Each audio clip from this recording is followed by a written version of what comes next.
βρισκόμαστε στο Ολυμπιακό Στάδιο.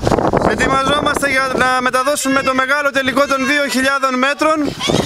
Εδώ βλέπουμε τις αθλήτριες έτοιμες να ξεκινήσουν. Στον πρώτο διάδρομο είναι η αθλήτρια από τη Σουηδία, η Γκούντρουν Γκούσταυσον, κάτοχος του ρεκόρ Σουηδίας στα 2.000 μέτρα. Ένα από τα outsider του τελικού.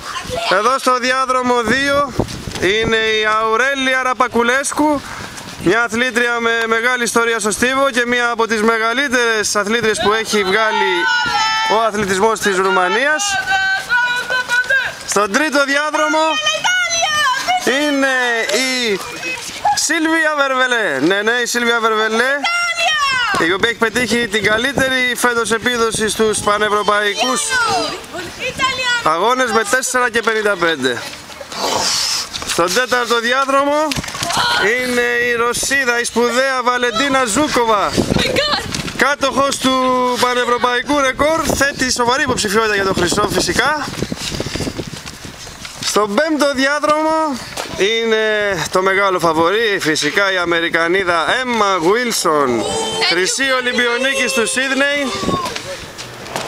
Στον έκτο διάδρομο μια αθλήτρια που δεν λείπει ποτέ από τους τελικούς στις αποστάσεις των 2.000 μέτρων, η Κουβανή Κορίνα Γκουτιέρεζ. Και εδώ, κυρίες και κύριοι, το δικό μας κορίτσι, η μεγάλη έκπληξη του τελικού, η Χαλκή Φανιά από το επιτάλειο της Ηλίας.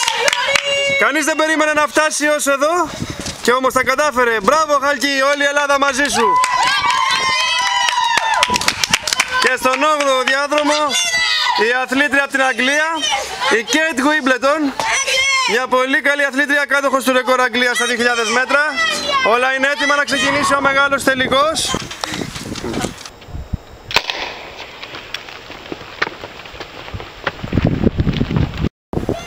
Εδώ οι αθλήτριες των 2.000 μέτρων φτάνουν στο τέλος, για να δούμε. Βλέπουμε η Ρωσία τρομερή.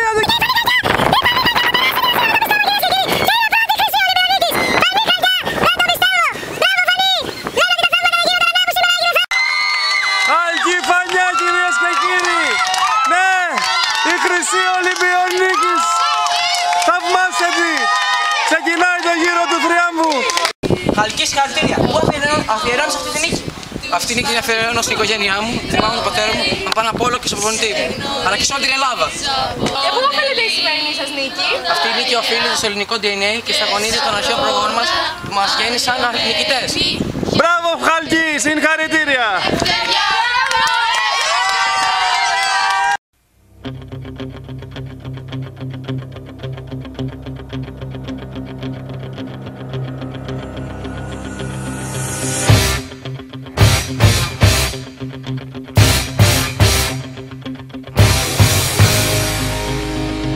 Στο σχολείο μάθαμε πως τα μορφολογικά και λειτουργικά χαρακτηριστικά ενός οργανισμού καθορίζονται από το περιβάλλον και τις πρωτεΐνες, οι οποίες καθορίζονται από το DNA.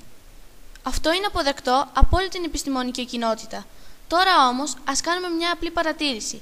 Οι εικονιζόμενοι συμμαθητές μας είναι όλοι Ελληνόπουλα, και η Μελαχρινή Αγγελική και η Ξανθιά Ελένη και ο Γιάννης με τα γαλάζια μάτια και ο Σταύρος με τα καστανά, αλλά και όλοι μας. Αν και τόσο διαφορετικοί μεταξύ μας, είμαστε όλοι από το επιτάλειο της Ηλίας. Αν συνδυάσουμε αυτή την παρτήρηση με την προηγούμενη γνώση, τότε μήπως η Χαλκή μιλούσε αγνοώντας βιολογία, αλλά και καθώς φαίνεται στοιχειώδη ιστορία? Τη δεκαετία του 30, σε συνθήκες μεγάλης οικονομικής κρίσης, κάποιοι, εκμεταλλευόμενοι την απελπισία των μαζών, έρχονται στην εξουσία. Αυτοί διακηρύσσουν την ανωτερότητα και καθαρότητα της αρείας, λευκής δηλαδή φυλής. Η εθνικιστική μυσαλλόδοξη και η ξενοφοβική εκπαίδευση ολόκληρων γενεών θα οδηγήσει στα μεγαλύτερα εγκλήματα που έχει διαπράξει ποτέ άνθρωπο σε άνθρωπο. Στους Ολυμπιακούς Αγώνες του Βερολίνου το 1936 ο αθλητισμός τσάκισε το ρατσισμό. Ο μαύρος Αμερικανός Τζέσσε Όουενς μπροστά στα μάτια του Αδόλφου Χίτλερ τερματίζει στην πρώτη θέση στα 100 μέτρα, τα 200, το μήκος και τη σκυταλοδρομία 4x100. Και πού οφείλεται αυτή η νίκη? Αυτή η νίκη οφείλεται στο...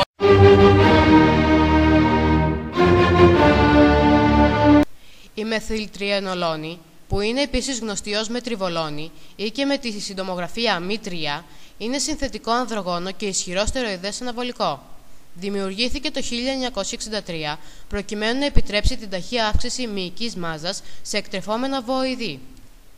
Η δράση της είναι περίπου 100 φορές πιο ισχυρή από αυτή της τεστοστερόνης. Η μεθυλτριενολόνη περιλαμβάνεται στη λίστα απαγορευμένων ουσιών της WADA.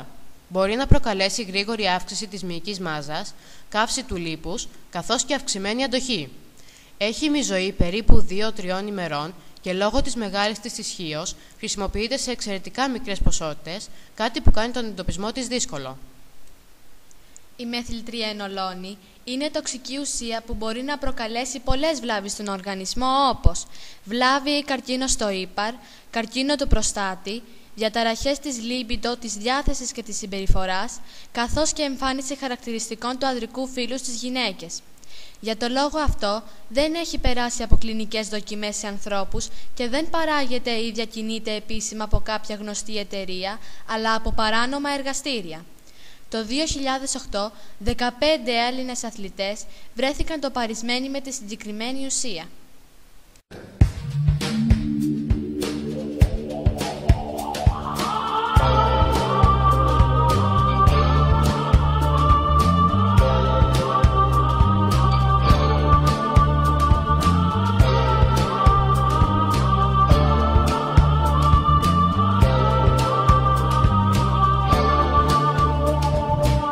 Γίνουνε σημεία και τέρατα.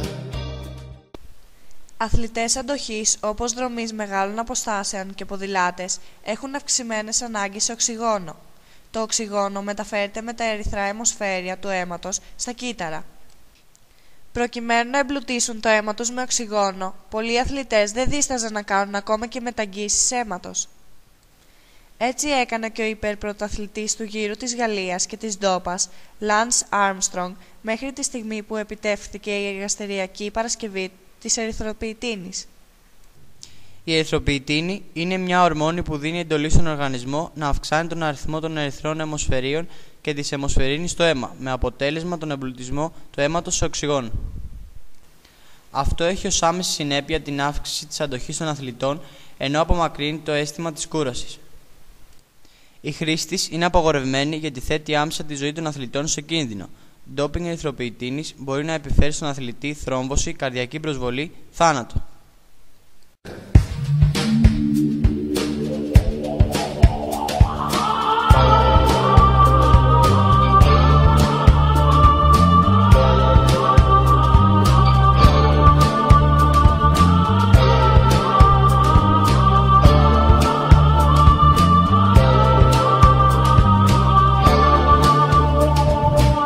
Γίνουνε σημεία και τέρατα.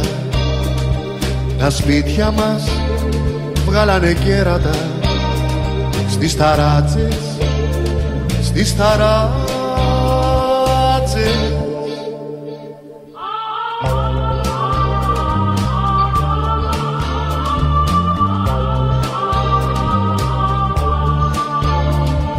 Οι δούριες τηλεοράσεις μας θα φέρουνε στις διαστάσεις μας τα δαιμόνια, τα δαιμόνια.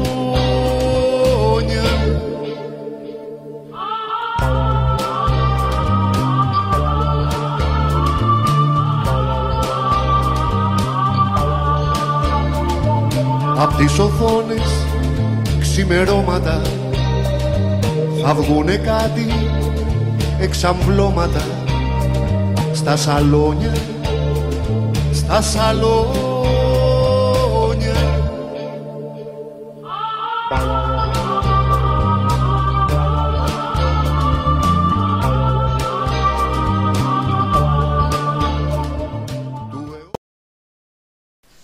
Η πάλι, ένα από τα αρχαιότερα Ολυμπιακά αθλήματα, θα αποτελεί παρελθόν από τους Ολυμπιακούς Αγώνες το 2020 και έπειτα.